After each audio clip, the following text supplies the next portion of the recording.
¿Está aburrido de soportar a gente insulsa que solo dice disparates y tonterías? ¿Considera que la mayoría de la información que circula en internet no lo nutre en ningún sentido? ¿O simplemente se encuentra usted muy aburrido? Vea con atención la siguiente cápsula y aprenda de aquellas pequeñas cosas que no es muy importante saber. Oh, ¿sabían que la crema de maní la inventó Moisés en el Gran Éxodo? Pero que lo convertirán en el centro de atención con sus amigos, en un irreprochable conquistador, o simplemente en una persona con la cabeza llena de información inútil. Inútiles Datos Ociosos presenta la Revolución Mexicana.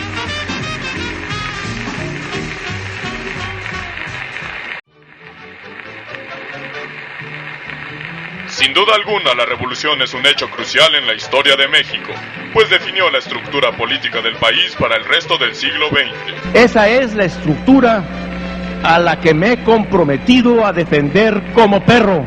Y así como López Portillo la aclara, la Revolución Mexicana fue un periodo confuso digno de una pelea entre perros y gatos.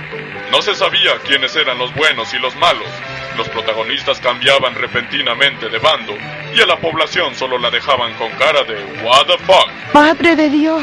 Por ejemplo, alguna vez habrá visitado o visto el monumento a la Revolución en la Ciudad de México, y es muy probable que se haya preguntado ¿qué diablos es eso? Pues yo creo que es un arco combinado con una cúpula. Pues parece que un arácnido que devora el paisaje de la ciudad, ¿no? ¡No me importa, es horrible!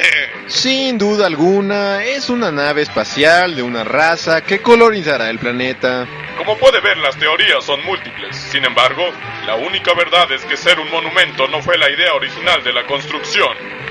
En 1898 todo parecía marchar bien para el régimen de Díaz.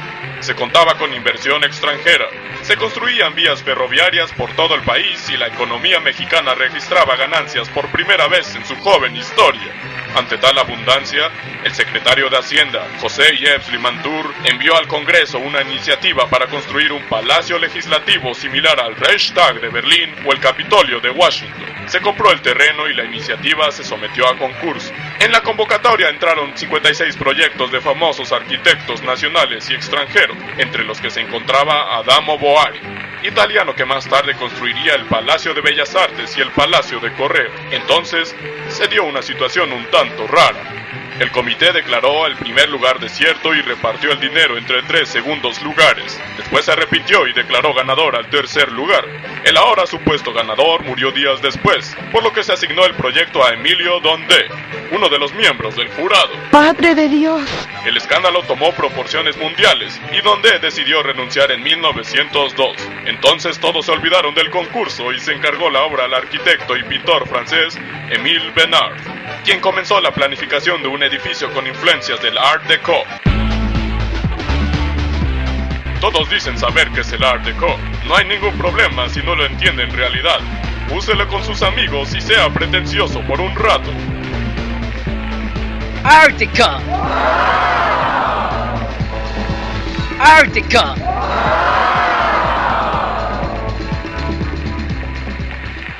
El 23 de septiembre de 1910, en el marco de los festejos del centenario de la independencia, el presidente Porfirio Díaz colocó la primera piedra de la construcción. Meses después, a Díaz se le acabó la fiestecita y estalló la revolución. Porfirio Díaz huyó a París y el monumento quedó abandonado. Después Madero visitó la construcción con Bernard para visualizar un nuevo uso. Pero el chaparrito una vez más faltaría a sus promesas y en 1913 le rescindió el contrato. La estructura permaneció abandonada y a principios de los años 30 la gente comenzó a cortar gajos de la cúpula con sopletes. Consternado, el arquitecto Carlos Obregón Santacilia propuso al entonces presidente de la República, Abelardo Rodríguez, el aprovechamiento de la obra para convertirla en el monumento a la revolución. El proyecto fue aprobado y en 1936 por fin se le dio un uso a ese pedazo de mármol. El monumento se convertiría en mausoleo y con el paso de los años fueron trasladados los restos de Venustiano Carranza, Francisco I. Madero, Plutarco Elías Calles, Lázaro Cárdenas y Francisco Villa. Muchos de ellos eran enemigos en vida, pero ahora sus restos descansan en paz en el mismo lugar. O tal vez no. Tranquilos muchachos, les regalo un dulce de cajeta elegancita. Oh, siempre me gustaron. Su relleno cremoso es delicioso. Yo lo quiero todo para mí. Expropiémoslo y dividámoslo por trocitos iguales. ¡Cállate, tata! Cállate tú, viejo barbón. Estos revolucionarios no tienen salvación. Un personaje que nunca se ganará su pasaporte al monumento de la revolución por traicionero, oportunista y malvado. Repito, por traicionero, oportunista y carroñero es Victoriano Huerta. Es bien sabido que este villano sin carisma traicionó y asesinó a Madero en 1913 para después colarse al poder. Soy presidente. Madre de Dios. No me cuestiones. Ja, ja, ja, ja. Tras usurpar la silla presidencial, Huerta mandó a matar a sus opositores y disolvió el Congreso. Nunca inspiró confianza. Brutal y arbitrario, un viejo general porfiriano de 60 años que reprimió a los indios yaquis y mayas, a pesar de que él era de origen indígena. Vestía de frac, y su ropa siempre estaba llena de restos de grasa y de comida. Por si fuera poco, se dice que tomaba 3 botellas de coñac diarias y fumaba marihuana. Entonces caminaba tambaleándose porque además de estar todo el tiempo borracho era cojo. No sorprende que por estas razones la gente le haya apodado la cucaracha. Echemos un vistazo a la definición para notar lo acertado del apodo. Cucaracha, insecto de cuerpo aplanado. Sus ojos son pequeños, las patas largas, aplanadas y espinosas, y las piezas bucales masticadoras. Se le considera uno de los principales transmisores de enfermedades en el ser humano. Constituyen una plaga y son difíciles de matar. Muchas veces fingen su muerte para escapar del peligro. Si ve una rondando, ¡mátela! ¡Mátela inmediatamente! Raid contacts and kills all kinds of bugs indoors.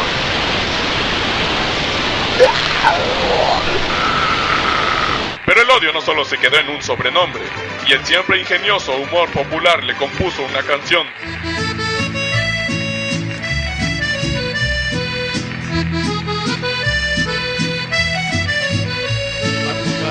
La cucaracha ya no puede caminar, porque no tiene, porque le falta marihuana que fumar. Así es, aquel himno que los gringos piensan que los mexicanos cantamos todo el tiempo. Ya existían muchas versiones de la canción, pues se dice que es de procedencia española y su origen data desde 1818. Sin embargo, la versión dedicada a Huerta sería la definitiva y la que marcaría su posterior fama mundial. Con el paso de los años, el cadencioso ritmo de la canción alegró a miles, y la interpretaron numerosas personalidades de la cultura popular, desde Louis Armstrong,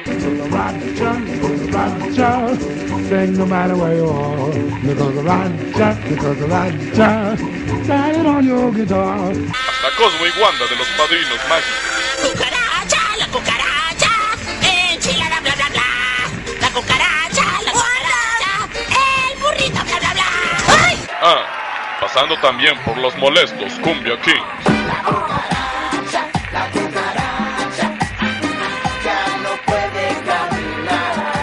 ¡Fueran, cucarachas apestosas!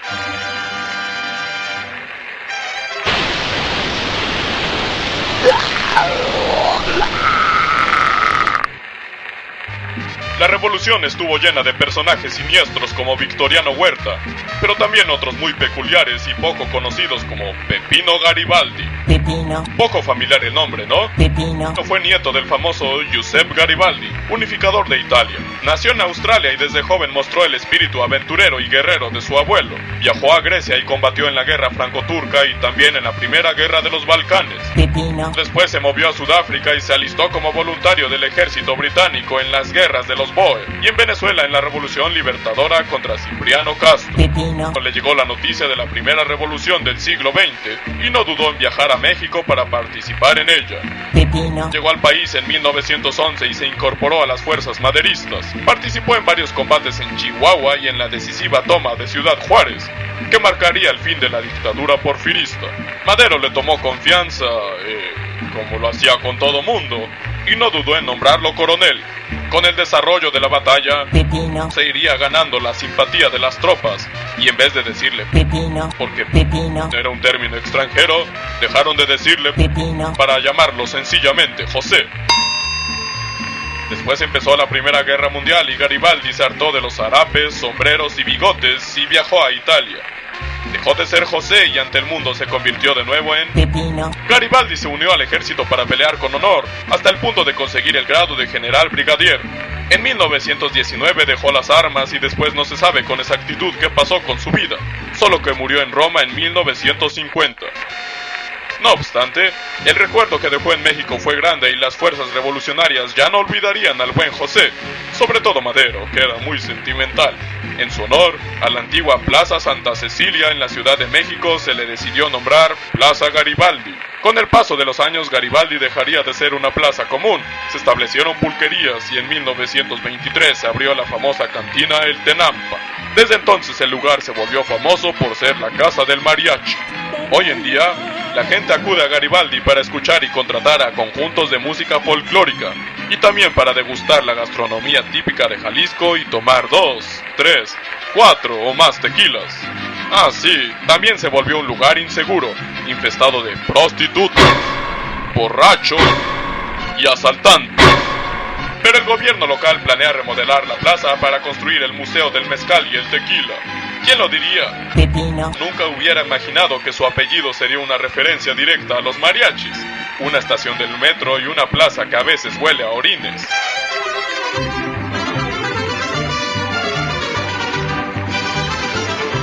Cuando vaya a la Plaza Garibaldi, no olvide observar los monumentos erigidos a personajes clave de la música tradicional mexicana, como Pedro Infante, Javier Solís o Jorge Negrete. Si usted es mexicano, el cliché indica que es la oportunidad perfecta para emborracharse y gritar a los cuatro vientos su orgullo patrio. Y si usted no es nacional, por favor no cometa el torpe error de pensar que todos los mariachis son como Antonio Banderas.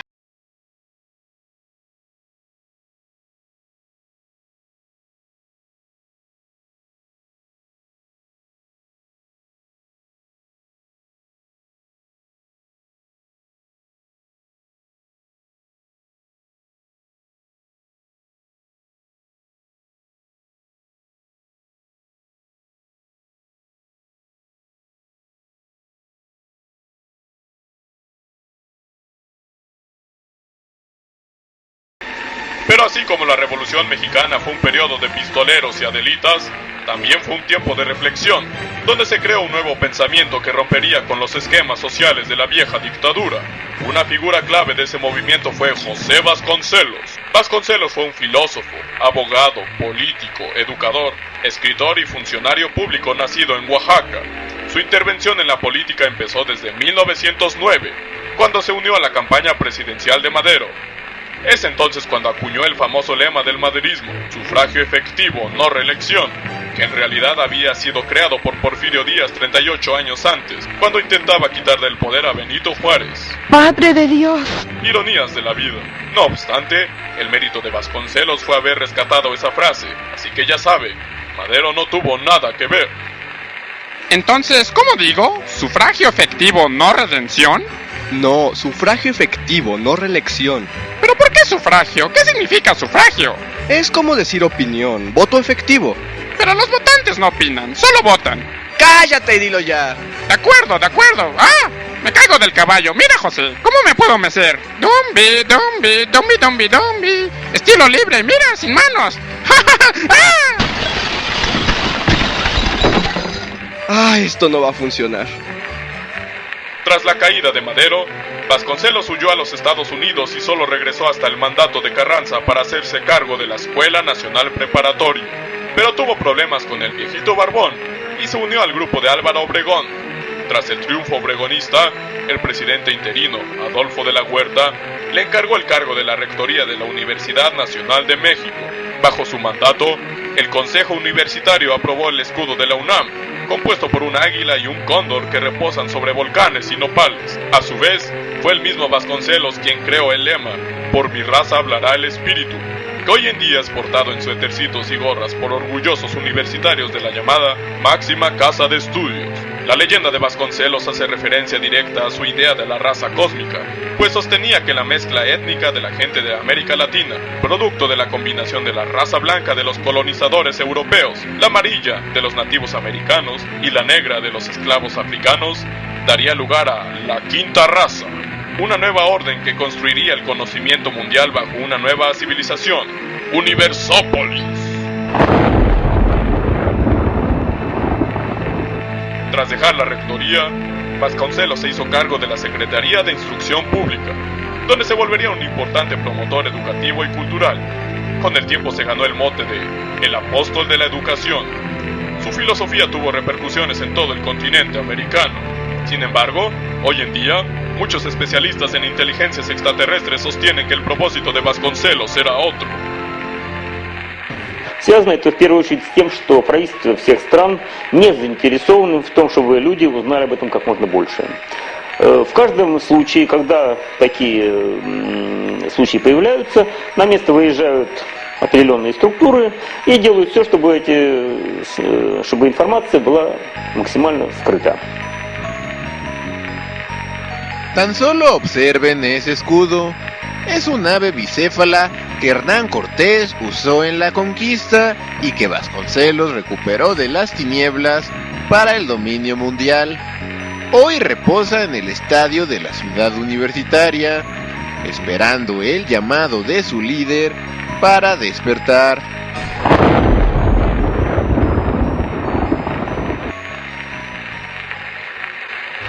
Los argumentos de los especialistas en vida extraterrestre siempre nos parecen los más plausibles y sólidos. Por lo pronto ya saben muchos datos de personajes y hechos de la Revolución Mexicana que son parte de la cultura popular. Ahora usted es más inteligente y su cabeza ha archivado información que será útil en múltiples ocasiones. Esperemos que estos pequeños datos ociosos los usen en sus próximas reuniones familiares y de amigos, o para conquistar a la siguiente chica. Oye, ¿sabes que el brasier fue creado como un artículo de cocina? Ok, probablemente no sirva, pero síguelo intentando, Jim. Nos vemos en la siguiente ocasión.